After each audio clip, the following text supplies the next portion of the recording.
All right, so I'm Kristine Groemping. I'm a family nurse practitioner and I'm certified in menopause care. I also do weight loss management.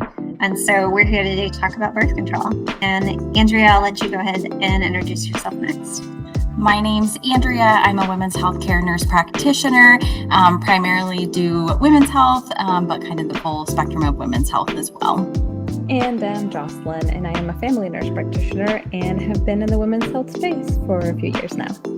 And Joslin and I are both menopause certified. All right, so we're going to be talking about birth control today and how it can help with some of the perimenopause symptoms, especially in relation to, having just being short with your partner and your kids. So a lot of women searching for menopause and angry towards husband. So I can definitely relate to that. And so we'll talk through how birth control can help with that, but also conditions like PMDD. And I think the big thing to note here is during perimenopause, what's happening is, yes, your estrogen is declining at a really slow rate, but your progesterone is almost non-existent, especially if you're having long gaps between your cycles, because where your follicle releases from your ovary, that is your progesterone producing powerhouse. And if you're not ovulating and you're not having periods, you're having those huge drops in progesterone, which has a big impact on your moods. So this is kind of where birth control can kind of come into play and be really helpful during the perimenopausal period, because not only are you supplementing your estrogen, you're also supplementing that progesterone that you don't have as well. And it kind of takes over to keep those hormones consistent for you.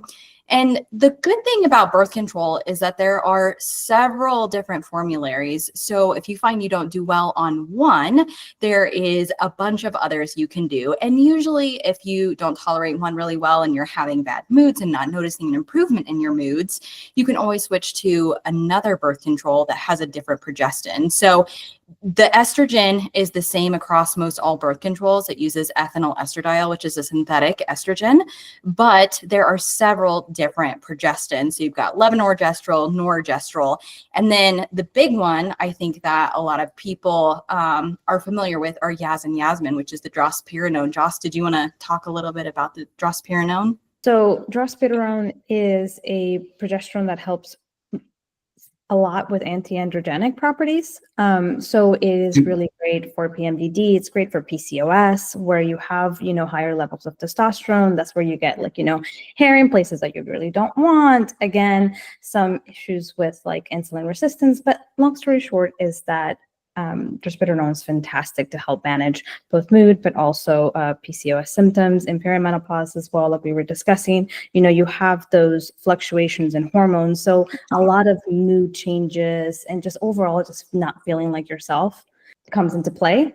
So having birth control can really help in kind of leveling this out, because it kind of takes over our ovaries, right? So we're no longer having those huge fluctuation in hormones, and then we're a little bit more stable and able to feel like we can handle life again.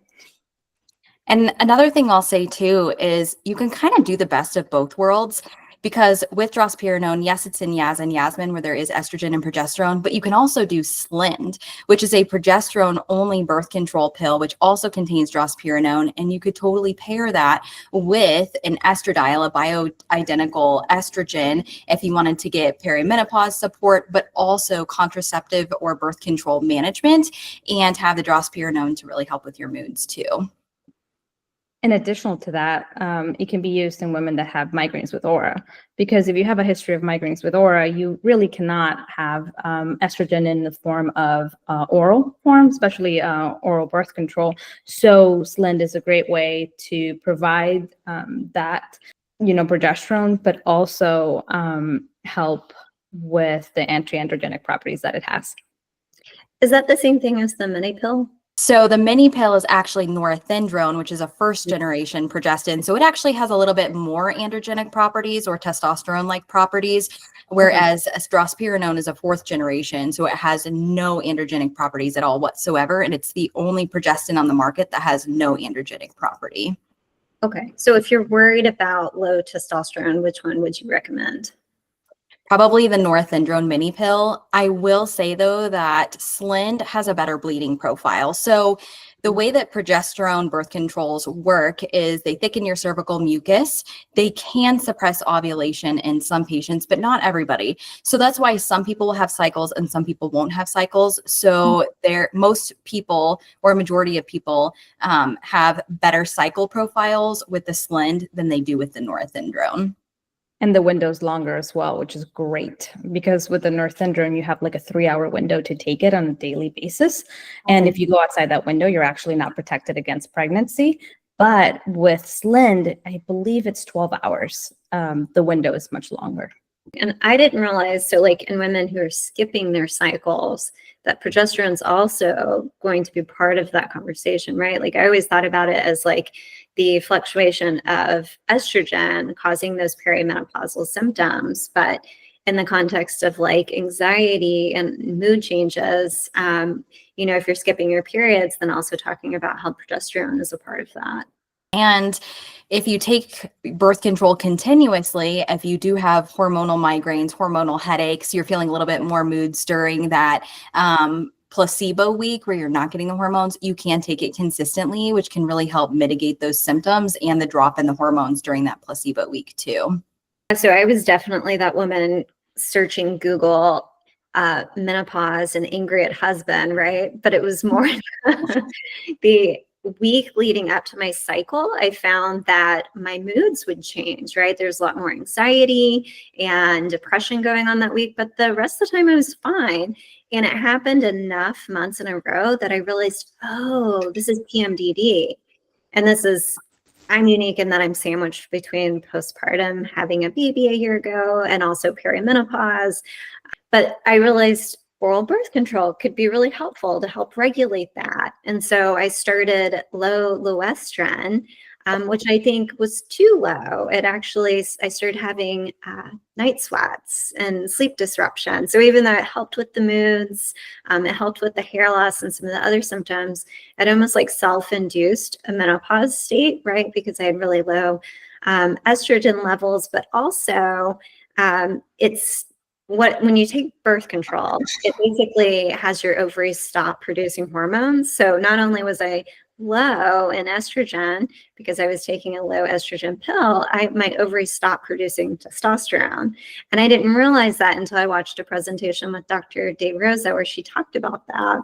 And I think that that's probably a common thing that maybe women don't realize they're doing when they take oral contraception. And I think, yes, I was going to say, like, you got sex hormone binding globulin that you're also like competing. And then you have the birth control suppressing your ovaries, which 95% of your testosterone is produced by.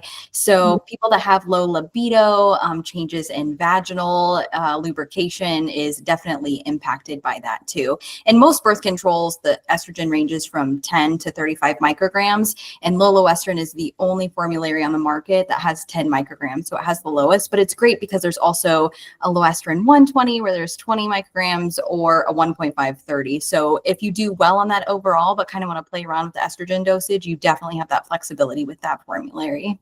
Yeah, I think that's kind of the takeaway, right? Like there's a lot of different types of hormones. There are different doses. And so you can really adjust and trial different things until you find the one that works. So obviously, this one's not working for me. And so maybe even considering like an IUD for the contraception piece, because, you can become pregnant until you've gone 12 months without a period.